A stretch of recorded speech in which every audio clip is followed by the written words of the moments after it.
A bounty hunter was paid to pull the trigger, until the woman begging for her father's life made him question every bullet he'd ever fired. Some hearts can't be bought, even when death already has a price. Dust rolled across the plains like smoke from an unseen fire, clinging to Eamon Hayes's coat and hat as he rode into Red Bluff Crossing. The horse beneath him was lean and restless, its ribs showing under the saddle strap, and the town ahead shimmered under the weight of noon. Red Bluff wasn't much, a few crooked buildings gathered around a sun-baked street, but it had the kind of silence that came from too many secrets and not enough forgiveness. Eamon reined in at the trough outside the saloon, swung down slow, and stretched his back. His coat brushed against the colt at his side, the metal warm from the ride. In his pocket lay the folded warrant, paper worn soft from being handled too many times, the name written in a firm black hand that left no room for mercy. Silas Dorn, wanted for robbery and murder, alive or dead. Eamon had brought men in both ways, though lately it was easier to bring them cold. Inside, the saloon air was thick with smoke and sweat. A piano stood silent in the corner, keys yellow as old teeth.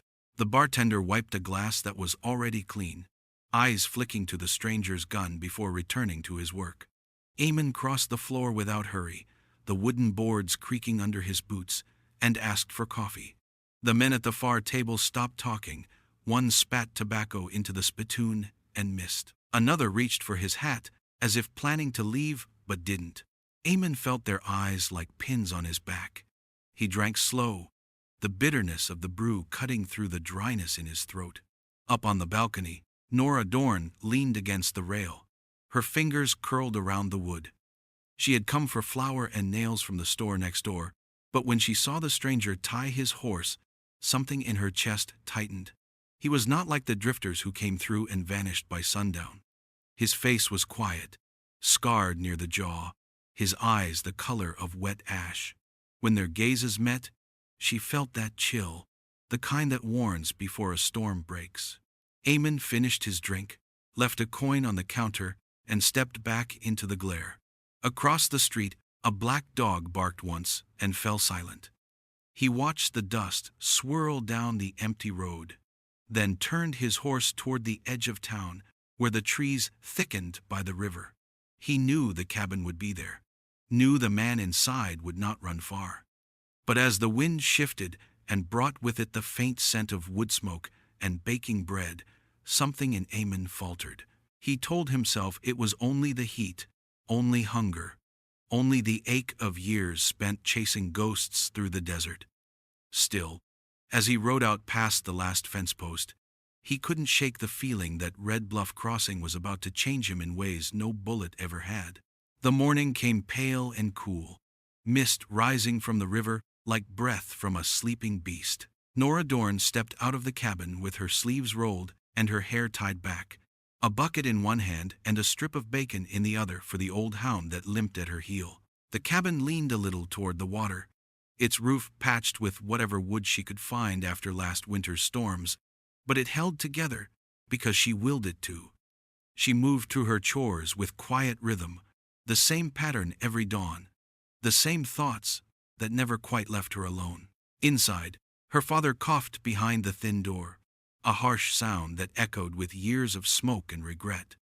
She waited for it to pass before pouring water into the tin basin, listening to the river murmur beyond the trees. The hound nudged her leg, tail thumping weakly, and she smiled despite herself. "You're the only one still glad to see me," she whispered. The sound of her own voice startled her.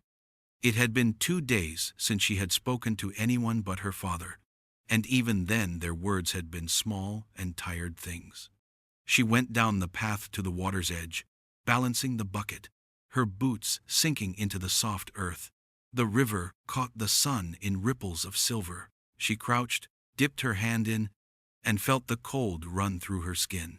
When she looked up, she saw him across the bend, a rider dismounted by the bank, washing his hands in the shallows. The man was tall and spare, his coat faded, his hat pulled low. A horse waited behind him, dark against the light. She froze, half hidden by the reeds. He moved with a stillness that made her uneasy, as if he had learned long ago how to quiet every sound that might betray him. The way his shoulders set, the way his eyes scanned the horizon before resting on the water, told her more than words could. This was not a farmer or a trader passing through. This was a man who had carried death beside him for too long. For a heartbeat their eyes met. The air between them seemed to hold its breath. She felt that sharp prickle of danger and something else beneath it, something she could not name. He looked at her as one looks at a shadow that might become real. Then he tipped his hat, the smallest motion, and turned back to his horse. She stood there watching as he mounted, water dripping from his hands, and rode toward town. The river whispered again, softer now, and Nora exhaled. She filled her bucket, the weight of it steadying her shaking hands, and walked back to the cabin. Her father called her name from inside, asking if she'd seen anyone nearby. She said no, though her pulse still raced. Deep down, she knew the truth. Something had shifted in the quiet of that morning, and her life would never flow the same way again. The sheriff's office smelled of tobacco and dust, the kind that settled into a man's lungs and stayed there. Eamon Hayes stood in the doorway, hat low, coat heavy with trail grit. The sheriff, a broad man with thinning hair and tired eyes, looked up from his ledger as Eamon laid the folded warrant on the desk. The paper unfurled slow, the name written clear across the top, Silas Dorn. The sheriff didn't need to read it to know what it meant. He rubbed his chin, gaze flicking to the wanted poster nailed to the wall. "That man's got blood on his hands," he said quietly. "But he's got a daughter too. Good girl from what folks say. She's done no harm to anyone." Eamon didn't reply. He'd heard that kind of talk before. It didn't change the price written in ink. The clock on the wall ticked loud in the silence that followed. The sheriff leaned back, sighing. "You planning to take him alive?" Eamon looked at him, eyes gray and flat. "Alive, if he lets me." The sheriff nodded, like a man who already knew how that story would end. When Eamon turned to leave, the old man called after him, "Careful, Hayes. Some jobs ain't worth what they pay." Eamon stepped out into the sunlight without answering. The day slipped into dusk. He rode slow along the river trail, letting the horse pick its way between the rocks. Fireflies began to spark in the reeds. In the distance, faint through the trees, he saw a light. Steady, warm, too small to be anything but a lantern. He dismounted, led his horse into the shadows, and walked the rest of the way on foot. The sound of running water mixed with something softer, a woman's voice, low and calm.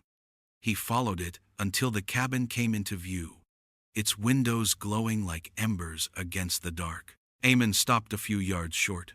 Through the half-open window he could see her, the girl from the river, sitting beside a thin man propped up on a cot. She held a book in her hands, the words coming gentle, each one rising above the crackle of the fire. The man coughed now and then, the sound ragged but alive. Eamon rested his hand on the gun at his belt out of habit, but his fingers didn't move. He watched the light flicker across her face, saw how carefully she turned each page as if afraid to wake a sleeping world. The verse ended, and she closed the book, setting it on the small table beside the bed. Her father said something he couldn't catch, and she smiled, brushing his hair back like a mother with a child. The moment was small, but it caught in Eamon's chest like a thorn. He had seen plenty of killers and plenty of lies, but not this kind of quiet. He stepped back into the dark, gun still holstered, the sound of her voice lingering long after he was gone. The storm came crawling over the hills like a wounded beast, heavy with thunder and dust. Eamon rode through the rain until the horse shuddered beneath him, its mane slick and dark against the lightning. By the time he reached the bend in the river, the path had turned to mud, and the wind howled through the cottonwoods like a warning he ignored. He had followed storms before, used them to hide the sound of his boots and the crack of his gun, but this one felt different. It carried a weight that made the air taste of iron. When he saw the faint glow of a lantern through the sheets of rain, he knew it was the Dorn cabin. He tied the horse to a tree and moved forward, hat pulled low, coat heavy with water. His fingers brushed the grip of his revolver, the motion as steady as breathing. Inside, the light wavered against the log walls. The sound of coughing reached him even through the storm, deep and ragged, followed by a woman's voice, soft but strained. He waited for a break in the thunder, then pushed the door open with his shoulder. The hinges shrieked. The first thing he saw was the girl, barefoot on the plank floor, her hair damp and tangled, her eyes catching the candlelight like shards of glass. The second was the man on the bed, face gray and hollow, blood on his shirt, no weapon in sight. Eamon froze halfway between the threshold and the fire. The gun was in his hand before he thought about it, but his arm hung loose at his side. The man coughed again, eyes barely opening. Nora stepped in front of him, her small frame drawn tight, the shadow of her body trembling against the wall. "If you came to kill him," she said, voice sharp through the wind's roar, "you're late. Death's already halfway here." The words hit harder than a bullet. Eamon looked from her to the man, then to the Bible on the table, pages fluttering in the draft. Everything in him wanted to finish the job and walk away, but something in the room refused to let him move. The candle sputtered, throwing wild shapes on her face, on his own wet coat, on the revolver that suddenly felt too heavy. Nora didn't step aside. She stood her ground, breathing fast, jaw set like someone who had already lost too much to be afraid. The thunder rolled again, shaking the walls, and in that flash of light, Eamon saw what the warrant hadn't told him. Silas Dorn wasn't a monster, just a dying man, clinging to what little was left of his soul. Slowly, Eamon lowered the gun. The storm outside roared louder, beating against the cabin, washing the dust from the roof, and the blood from the floorboards. He took one last look at them both, then turned toward the door. For the first time in years, he left a job undone and didn't know why. Rain dripped from the edge of the roof long after the storm had passed, each drop loud in the hush that followed. Eamon stood near the door, his revolver hanging loose in his hand, the metal dull in the candlelight. The girl hadn't moved. She still stood between him and the dying man on the bed, her thin frame straight as a fence post, her breath uneven. Her hair clung to her face, damp and wild, and her bare feet left faint prints on the wooden floor. The silence pressed hard between them until finally Eamon spoke, his voice rough as gravel. "I was sent here to kill him," he said. The words sounded wrong even to his own ears. She didn't flinch, only blinked once, her eyes dark and steady. "Then why haven't you?" He looked down at the gun, then set it slowly on the table beside him. "Because whoever wants him dead doesn't care about justice. They just want him gone before he opens his mouth. There's a man in Carson City who paid good money to keep a secret buried with your father's body. The name of that city carried its own kind of dirt, the kind that never washed away." Nora's jaw trembled, but she didn't step back. "You're lying," she said quietly, though her voice wavered. Eamon shook his head. "Wish I was." Silas coughed weakly, turning his face toward the wall. The sound of it tore through the small room like paper ripping. Eamon took a slow breath. "He'll be dead soon anyway. I don't have to finish it." The girl's eyes flashed with something that was half grief, half fury. "Then why are you still here?" she asked. "To make sure no one else does," he said. The answer felt strange coming out, like something he hadn't planned to say. Nora moved closer, close enough that he could see the tiny scar along her cheek, the kind left by work, not vanity. "If they come again," she said, "you'll have to kill me first." Her voice was soft, but it hit him like a bullet. Eamon felt something tighten deep in his chest, a memory of another night, another woman who had stood between him and death and paid the price. He stepped back, forcing the air through his lungs. "You don't even know me," he muttered. She answered, "I know the kind of man who hesitates." For the first time in years, Eamon felt the weight of every life he'd taken pressing on his shoulders. He holstered the gun, the motion slow, final. The hound by the fire lifted its head but didn't bark. Outside, the wind sighed through the trees, carrying the smell of wet earth and pine. He looked at her one last time, at the stubborn tilt of her chin and the candle trembling in her hand. Then he turned and stepped into the night, the door closing behind him with a sound that felt too much like surrender. The sun rose pale over Red Bluff Crossing, burning through the mist that clung to the river.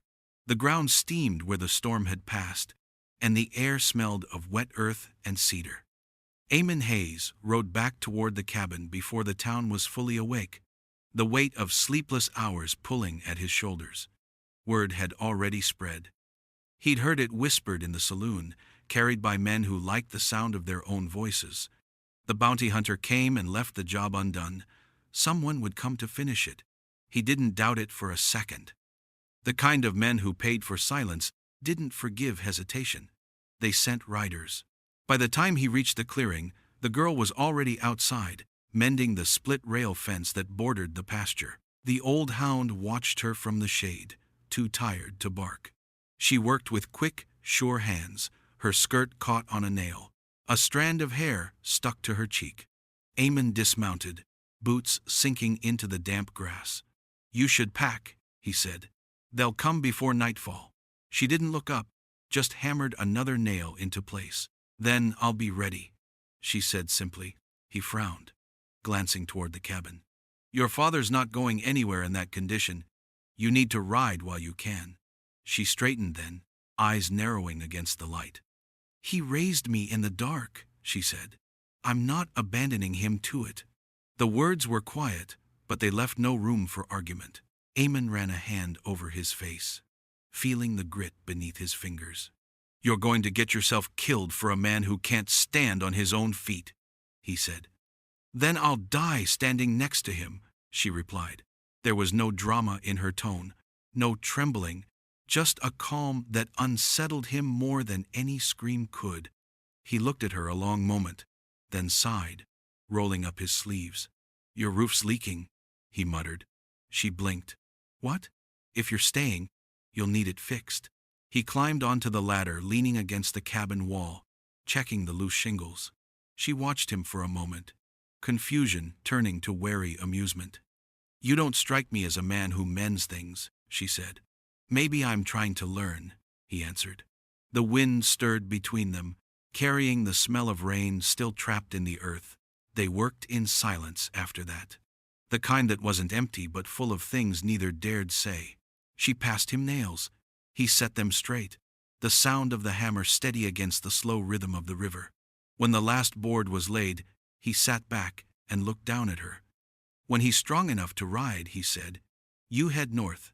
There's a town called Larkspur. You'll be safe there." Nora wiped her hands on her skirt. "And you?" He looked toward the trees, where the shadows were already thickening. "Me," he said softly. "I'll stay until you can." Evening settled over the hills like smoke from an old fire, soft and gray and heavy with memory. The cabin glowed faintly through the trees, a thin trail of smoke rising from its chimney. Eamon sat by the doorway, cleaning his revolver out of habit, though he hadn't drawn it since the night of the storm. Inside, Silas Dorn stirred on his cot, his breath rasping like wind through dry reeds. Nora sat beside him with a damp cloth, her eyes hollow from too many nights awake. When she saw Eamon watching, she said quietly, "He wants to talk." He rose without a word and stepped inside, the air thick with the scent of boiled herbs and the slow decay of sickness. Silas lifted his head with effort, his eyes cloudy but sharp enough to know the man before him wasn't just a visitor. "You're the one they sent," he rasped. Eamon didn't deny it. "I was," he said. "But I changed my mind." Silas gave a faint, humorless smile. "You're too late for that to matter. They'll send more." He coughed hard, wiping blood from his mouth, then motioned for Eamon to sit. "You should know what you're dying for if you plan to stay." Eamon sank onto the stool beside him, the wood creaking under his weight. Silas stared at the fire as he spoke. "I rode with a gang once. We weren't saints, but we weren't devils either. Not until Jeb Carter took charge. He had plans, big ones. Said he'd make us rich enough to never crawl again. We hit a payroll train outside Dalton. Thought it'd be quick. Carter turned it into a slaughter. Then he torched the town to cover his tracks. His voice cracked, and Nora flinched. "You were there," she whispered. Silas nodded. "I was, and I didn't stop him. After that, I ran. Changed my name, buried what was left of me." Eamon leaned forward, his eyes darkening. "And Carter?" Silas gave a bitter laugh that turned into a cough. "He wears a badge now. Marshal of Carson City. Keeps his record clean by killing the men who remember otherwise. I was next." The words settled like dust. Eamon felt something old stir inside him. That dull burn of anger he thought he'd buried long ago. He had hunted men like Silas for years, but never the ones who ordered the killings from clean offices. When silence returned, the fire popped, throwing sparks that faded before they touched the floor. Later, when Nora stepped outside to fetch more wood, she found Eamon by the fire pit, staring into the flames as if trying to see through them. She sat down beside him, her shawl pulled tight around her shoulders. "Why do you do it?" she asked. "Hunting men for money?" He didn't look at her. "Because it's easier than forgiving," he said. The wind shifted then, carrying the scent of pine and smoke, and she wondered who he meant, his enemies or himself. The sound of hoofbeats carried long before the rider appeared, a low, steady rhythm that made Eamon's stomach tighten. He was splitting wood behind the cabin when he heard it, the echo of iron against stone coming from the ridge above the river. Nora stepped out of the doorway, wiping her hands on her apron, her brow furrowed. Eamon met her eyes and shook his head. "Get your father inside," he said. She obeyed without question, vanishing through the door as he reached for his rifle leaning against the post.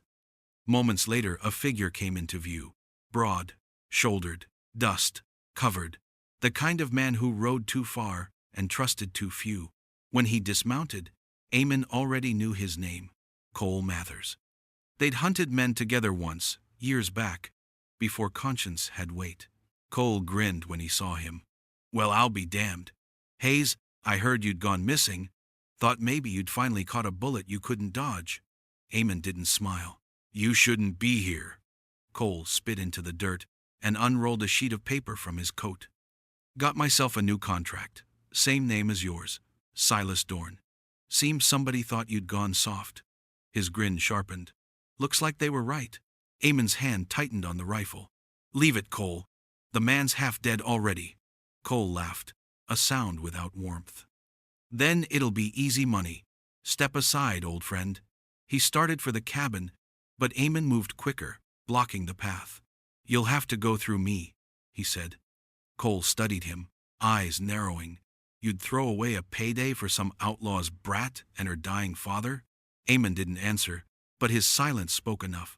Cole's grin vanished. "You're a fool," he said, then drew his gun. The shot split the air, close but not fatal. Eamon fired back, hitting the ground near Cole's boots to drive him back. "Go," he shouted toward the door. Nora burst out, her father leaning heavy against her shoulder, his breath ragged. She didn't question, didn't look back. Together they stumbled toward the horses tied at the fence.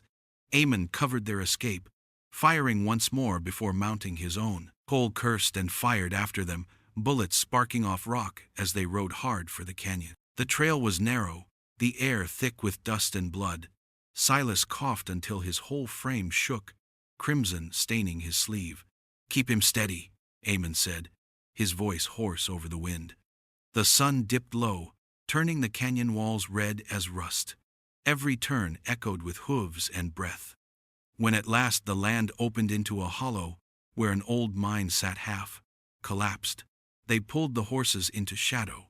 The world fell quiet, except for Silas's labored breathing. Nora slid to the ground, trembling, her palms raw from holding the reins.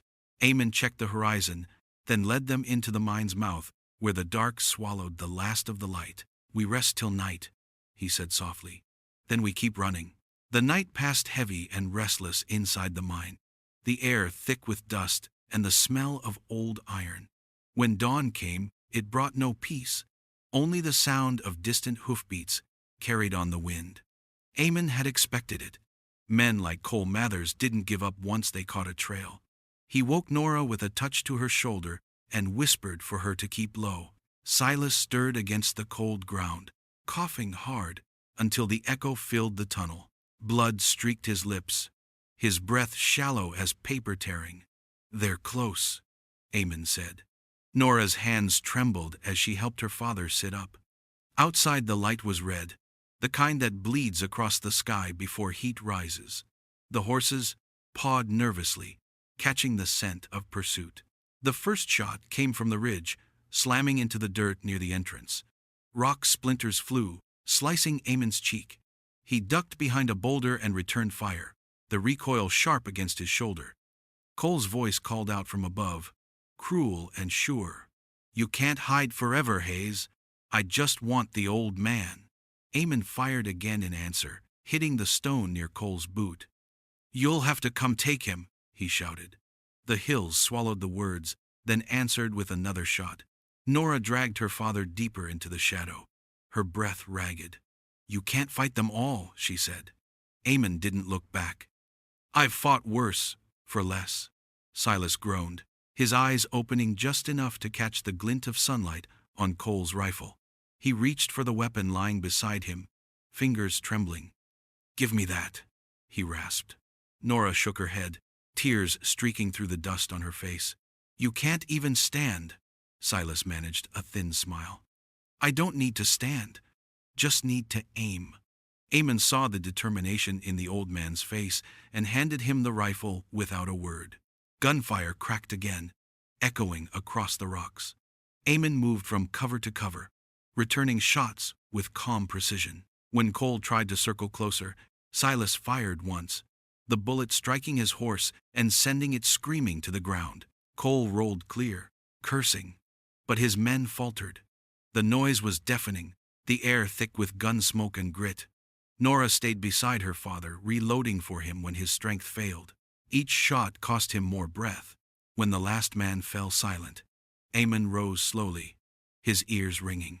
The canyon smelled of blood and burnt powder. He looked toward Silas and saw the rifle slip from his hands. Nora was already there, catching his head before it struck the ground. "Pa," she whispered, voice breaking. Silas blinked up at her, his eyes dimming but soft. "You keep walking, girl," he murmured, his voice barely there. Then he turned his gaze to Eamon and said, "Don't waste what you've found." His hand fell still. The wind moved through the canyon, lifting the dust into thin spirals. Nora bent over her father, her sobs lost to the empty hills. The river ran slow that morning, thick with silt from the storm that had passed days before. The air was heavy, the kind that carried no sound but the rustle of leaves and the slow beat of grief. Eamon dug the grave beneath the cottonwoods, the shovel biting into wet earth, while Nora sat a few feet away, knees drawn up, her hands covered in mud. The hound lay beside her, tail still, head resting on its paws. The hole grew deeper until the smell of soil swallowed the air. Eamon's arms burned, sweat streaking down his neck, but he didn't stop. When it was done, they lowered Silas Dorn into the ground, the old blanket wrapped tight around his thin frame. No preacher spoke, no hymn rose, only the whisper of water and the faint rattle of wind in the trees. Nora knelt beside the mound when it was done, smoothing the dirt with trembling hands. She didn't cry. She just stared at the place where her father now lay, as if waiting for the world to give her something more than silence. Eamon stood behind her, hat in hand, unsure whether to speak. He had buried men before, men he'd hunted, men he'd called brothers, but none had left this kind of ache behind. The grave looked too small, too final. He cleared his throat. "He deserved better than dying in a canyon," he said quietly. Nora didn't look up. "He made his choices. I just wish he'd had time to make them right." The sun broke through the clouds, lighting the river in streaks of gold. Eamon set the shovel aside and turned toward his horse. The job was over, the promise of payment long gone, and still he couldn't make himself mount. Nora's voice stopped him. "You're leaving." It wasn't a question. He nodded once, eyes on the horizon. "There's nothing left for me here." She rose slowly, wiping her hands on her skirt, the mud streaking her palms like scars. "You could have killed him," she said, "but you didn't." Her voice was steady, though her breath shook. Eamon met her gaze, his face lined with weariness. "Didn't mean I knew how to save him." The words hung between them, raw and plain. She stepped closer, close enough for him to see the flecks of dirt on her cheeks, the hollowness in her eyes that looked too much like his own. "Then save what's left," she whispered. He felt the pull in her words, not a plea but a challenge. The wind lifted a strand of her hair, brushed it against his arm, and he didn't step back. Somewhere in the trees a bird called, the sound fragile yet certain. Eamon looked toward the river, its current slow but unbroken, and something inside him shifted, quiet and deep. He set his hat back on his head and said softly, "All right." Together they stood beside the grave until the sun fell low, neither speaking, both knowing they would not walk away alone. The night before the riders came, the wind shifted. It carried the smell of smoke and dry sage, and Eamon felt it before he saw the dust rising on the far ridge. He was mending the latch on the cabin door when the horse lifted its head and snorted, ears pricked toward the west. Nora was inside, stirring soup that had gone cold hours ago, her face pale in the lamplight. When he stepped through the door, she knew. "They're coming," she said, not as a question but as something already decided. Eamon checked his revolver. 6 bullets, the cylinder worn smooth from use. It would have to be enough. He told her to take the hound and hide behind the creek bed, but she only shook her head. "I've run all my life," she said. "Not tonight." He looked at her, wanting to argue, but the fire in her eyes stopped him. "All right," he said finally. "Then we stand together." The words tasted strange, heavy with something he hadn't spoken in years. The first shot came before dawn, sharp and clean, splitting the silence wide open. The riders spread across the yard, 5 shadows against the rising light.